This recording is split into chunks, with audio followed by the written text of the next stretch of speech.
Hello बच्चों, welcome back to our channel Rajput study zero. तो बच्चों, आज के इस वीडियो में हम आप सभी को क्लास 12 है जो कि फिजिक्स है। फिजिक्स के जैसा कि मैंने पिछली वीडियो में आप सभी को 1 नंबर वाले प्रश्नों को बताया था, इस वीडियो में हम आप सभी को 2 नंबर वाले प्रश्नों को बताएंगे पूरी किताब के। तो वीडियो की एंड तक देखिए, बहुत ज़्यादा इंपॉर्टेंट है। तो बस इतना आपको तैयार करना है 2 नंबर वाले प्रश्न। ये 2 नंबर वाले प्रश्नों में आपको जितना भी क्वेश्चन मैं आपको बताऊँगा वह सभी आपके वेरी वेरी इंपॉर्टेंट क्वेश्चन होंगे। तो आप सभी को मात्र इतना ही तैयार करना है 2 नंबर वाले प्रश्नों में। उसके बाद हम अगली वीडियो में आप सभी को 3 नंबर वाले प्रश्नों को बताएंगे। तो वीडियो को ज़रा शेयर कर दीजिए और अपने दोस्तों को भी इसको शेयर कर दीजिए और नोटिफिकेशन ऑन कर लीजिएगा सब्सक्राइब कर। तो चलिए देखते हैं बिना देरी किए। तो देखिए, पहला क्वेश्चन है आपका कूलाम का वैद्युत बल संबंधी नियम। बहुत ही इंपॉर्टेंट है आपके बोर्ड एग्जाम 2025 के लिए। तो देखिए इसमें क्या कह रहा है, कूलाम के नियम के अनुसार, क्या कूलाम के नियम के अनुसार, उसके बाद लिखेंगे 2 स्थिर बिंदु आवेशों के बीच लगने वाला बल, दोनों आवेशों के यानी कि Q1 और Q2 के गुणनफल की क्या है, अनुक्रमानुपाती है तथा उनके बीच की दूरी R जो है उसके वर्ग क्या है, व्युत्क्रमानुपाती है। तो ये आपका है कूलाम का नियम। अब देखिए डायग्राम के सिस्टम से मैं कि इसको बताते हैं आप चित्र के माध्यम से। तो देखिए यहाँ पर दिया गया है दो स्थिर बिंदु यहाँ पर ए है, बी है, एक यहाँ है, एक यहाँ है। अब दोनों बीचों के लगने वाला बल हमारा क्या है, एफ है। अब दोनों आवेशों जो है आवेश Q1 और Q2, ये Q1 और Q2 के गुणनफल, यहाँ पर देखिए Q1 और Q2 गुणनफल की क्या है, अनुक्रमानुपाती है। जो बल है हमारा एफ वह क्या है, Q1 और Q2 के गुणनफल की क्या है, अनुक्रमानुपाती है। ये हमारा समीकरण 1 हो गया। उसके बाद देखिए उनके बीच की दूरी, इनके बीच की दूरी क्या है, आर है, इसके वर्ग है, क्या वर्ग है, वर्ग क्या, व्युत्क्रमानुपाती। व्युत्क्रमानुपाती का मतलब होता है बटा, 1 में इसके बटे में होगा जो जिसका व्युत्क्रमानुपाती होगा। मान लीजिए दूरी का व्युत्क्रमानुपाती तो इसके बटे में हो गया, जो बल है इसके व्युत्क्रमानुपाती। इसको समीकरण 2 मान लेंगे। अब समीकरण 1 और समीकरण 2 को जब मिलाएंगे हम आपस में तो हमारा बनेगा क्या, यफ है अनुक्रमानुपाती Q1 और Q2 अपान में R², ये बनेगा। अब जब हमारा ये क्या है, नियतांक जब हटेगा, क्या अनुक्रमानुपाती जो नियतांक है वो हटेगा, तो यहाँ पर एक है नियतांक जुड़ जाएगा। क्या, जो अनुक्रमानुपाती है ये जब हटेगा तो यहाँ पर एक नियतांक जुड़ जाएगा, अनुक्रमानुपाती नियतांक जुड़ेगा। नियतांक क्या जुड़ेगा हमारा, तो ये जुड़ेगा के, तो इसके बराबर में जब आएगा तो यहाँ पर के एक नियतांक जुड़ेगा। उसके बाद हो जाएगा हमारा Q1 Q2 अपान में R², ये हो जाएगा। अब के को हम एक और थोड़ा लिख सकते हैं, यहाँ का 1 अपान में 4πε0 ये लिख सकते हैं। तो इसके स्थान पर ये लिख सकते हैं क्योंकि इसके बराबर में ये होता है। उसके बाद हमारा हो जाएगा Q1 Q2 अपान में R², ये इसका फार्मूला हो जाएगा। तो जहाँ पर के अनुक्रमानुपाती नियतांक है, तो इसको आप नोट्स कर लीजिए, इसको तैयार कर लीजिए। बहुत ही इंपॉर्टेंट है, 2 नंबर में ये क्वेश्चन पूछा जाता है आपके बोर्ड एग्जाम में, कभी काल 3 नंबर में पूछ लेता है, तो इसे जरूर तैयार कर लीजिएगा। उसके बाद हमारा क्वेश्चन नंबर दूसरा देख लीजिए। क्वेश्चन नंबर दूसरा है वैद्युत फ्लक्स की परिभाषा तथा मात्रा लिखिए। क्या, वैद्युत फ्लक्स की परिभाषा तथा मात्रा लिखिए। तो देखिए वैद्युत क्षेत्र में स्थित किसी काल्पनिक पृष्ठ के क्षेत्रफल से अभिलंबवत दिशा में गुजरने वाली वैद्युत बल रेखाओं की संख्या की माप को ही वैद्युत फ्लक्स कहते हैं। यानी कि वैद्युत क्षेत्र में कोई स्थित बिंदु है, यानी काल्पनिक पृष्ठ है, उसके क्षेत्रफल से यानी उसके क्षेत्रफल से लंबवत दिशा में जब गुजरने वाली वैद्युत बल रेखाओं की संख्या होगी, उसकी माप को ही हम क्या कहते हैं, वैद्युत फ्लक्स कहते हैं। इसे हम फाई ई से प्रदर्शित करते हैं। फाई ई बराबर होता है ई ए, क्या होता है, ई ए।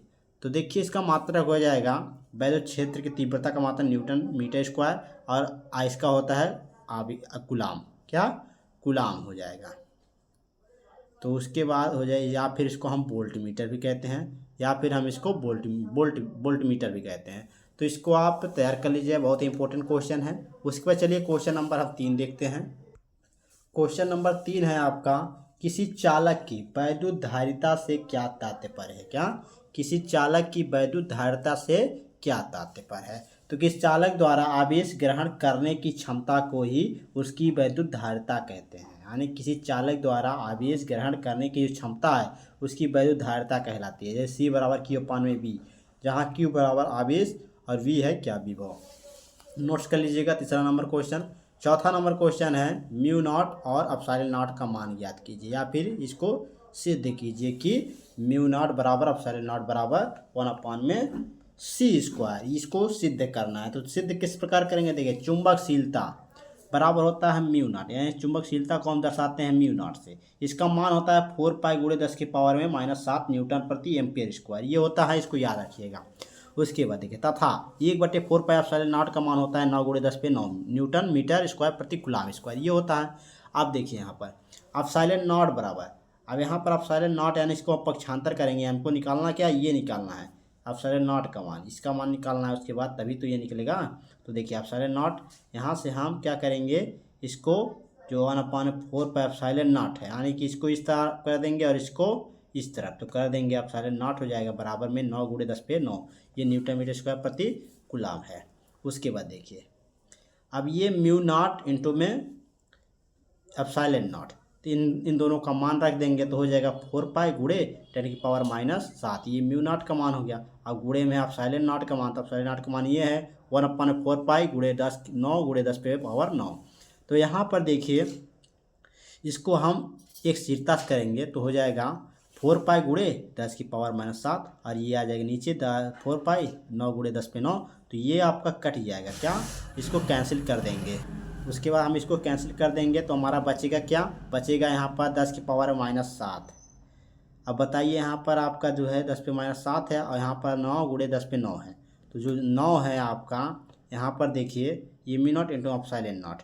अब इसको हम नीचे लेते आते हैं, यानी कि नीचे, तो हो जाएगा आपको 1/, में ये देखिए ऊपर आपका माइनस है, नीचे आएगा आपका प्लस में हो जाएगा, तो आपका 9 पे आपका हो जाएगा ये 9 10/9 और 10/7 कितना हो गया 16, तो हो जाएगा 1/, में 9 × 10⁻16। अब यहाँ पर देखिए इसका हम क्या कर देंगे वर्ग, इन दोनों का तो वर्ग करेंगे तो हो जाएगा 3 × 10⁻8, ये गुणे में और ये स्क्वायर हो जाएगा, यानी 3 × 3 = 9 8 × 16, तो ये हुआ। अब यहाँ पर देखिए एप्सिलॉन नॉट इंटू में आपका ये म्यू नॉट बराबर आपको 1/, में c²। क्यों, क्योंकि देखिए c का प्रकाश का वेग यानी c बराबर होता है 3 × 10⁻8, तो c पे यहाँ पर स्क्वायर हो गया, जो कि हमको यही सिद्ध करना था। ये हमारा सिद्ध हो चुका है, तो इसको आप नोट्स कर लीजिएगा। बहुत ही इंपॉर्टेंट क्वेश्चन है आपके पूरी की अंक दृष्टि से, तो इसे आप नोट्स कर लीजिएगा। चलिए क्वेश्चन नंबर हम देखते हैं 5वां।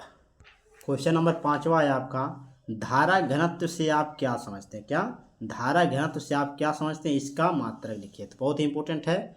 चालक की एकांक क्षेत्रफल से प्रवाहित वैद्युत धारा को धारा घनत्व कहते हैं, इसे जे से प्रदर्शित करते हैं। तो इसका उत्तर हो गया, इसको नोट्स कर लीजिए। 6वां नंबर क्वेश्चन है, ताप वृद्धि के साथ धातु की प्रतिरोधकता में वृद्धि की व्याख्या कीजिए। तो ये आपका 2 नंबर में पूछेगा। तो ताप में वृद्धि होने से धातु की प्रतिरोधकता क्या होती है, बढ़ जाती है। तो इसको नोट्स कर लीजिए। चलिए हम देखते हैं 7वां नंबर क्वेश्चन। 7वां नंबर क्वेश्चन है आपका किरचॉफ का धारा नियम। क्या, किरचॉफ का धारा नियम। तो किरचॉफ का धारा नियम आपसे पता होना चाहिए। देखिए किसी तिष्ठ धारा वैद्युत परिपथ की किसी संधि पर मिलने वाली समस्त धाराओं का बीजगणितीय योग क्या होता है, 0 होता है। इसे नोट्स करिए। उसके बाद चलिए हम देखते हैं क्वेश्चन नंबर 8। क्वेश्चन नंबर 8 है, गतिशीलता को परिभाषित कीजिए। क्या, गतिशीलता को परिभाषित कीजिए। तो गतिशीलता को परिभाषित करना है, किसी आवेशवाहक की गतिशीलता वह अपवाह वेग है जो एकांक वैद्युत क्षेत्र में उसके द्वारा प्राप्त किया जाता है, इसे म्यू से प्रदर्शित करते हैं। म्यू बराबर होता है V/E, इसका फार्मूला है। इसे नोट्स कर लीजिए। चलिए हम देखते हैं क्वेश्चन नंबर 9। क्वेश्चन नंबर 9 है आपका, लॉरेंज बल क्या है, इसका सदिश रूप लिखिए। लॉरेंज बल है क्या, उसे बताना है और इसका जो है सदिश रूप भी लिखना है। तो देखिए क्या होता है, जब कोई गतिमान आवेश किसी चुंबकीय क्षेत्र में गति करता है तो उस पर एक बल लगता है। क्या, उस पर एक बल लगता है, इसे हम लॉरेंज बल कहते हैं। इसे नोट्स कर लीजिए, बहुत इंपॉर्टेंट है। फार्मूला है F बराबर QB sin थीटा और सदिश रूप है F वेक्टर Q और कोष्टक में V पे वेक्टर और B पे वेक्टर। तो इसको नोट्स कर लीजिए, बहुत इंपॉर्टेंट है। चलिए क्वेश्चन नंबर 10वां देख लेते हैं। क्वेश्चन नंबर हमारा 10वां है, प्रकाश के विवर्तन से क्या तात्पर्य है। तो इसको आप नोट्स के लिए, बहुत इंपॉर्टेंट है। चलिए उत्तर देख लेते हैं इसका। जब प्रकाश किसी अवरोध या द्वारक पर आकर किनारों से मुड़ जाता है तब प्रकाश का इस प्रकार मुड़ना ही प्रकाश का विवर्तन कहलाता है। यानी कि जब प्रकाश किसी अवरोध या अवरोध के यानी रुकावट के कारण उस द्वारक यानी द्वारक पर आकर क्या हो जाता है, किनारे द्वारक की जो है किनारों पर क्या होता है, मुड़ जाता है, तब प्रकाश का इस प्रकार मुड़ना वह क्या कहलाता है, प्रकाश का विवर्तन कहलाता है। तो ये क्वेश्चन नंबर 10 था, बहुत ही इंपॉर्टेंट क्वेश्चन था। ये टोटल मैंने आप सभी को 10 क्वेश्चन बताए, जो कि 2 नंबर में क्वेश्चन ये पूछे जाते हैं। तो ये सभी क्वेश्चनों को आप सही तैयार कर लीजिए, बहुत ही इंपॉर्टेंट क्वेश्चन है। तो नेक्स्ट वीडियो में आपको नेक्स्ट टॉपिक लेकर आएंगे। यदि आप सभी को ये सभी क्वेश्चन समझ में आया हो, अगर समझ में आया हो तो लाइक शेयर कमेंट जरूर कीजिएगा। चैनल पर नया हो चैनल को सब्सक्राइब कर लीजिएगा। चलिए मिलते हैं आप सभी से नेक्स्ट वीडियो में नेक्स्ट टॉपिक के साथ। धन्यवाद।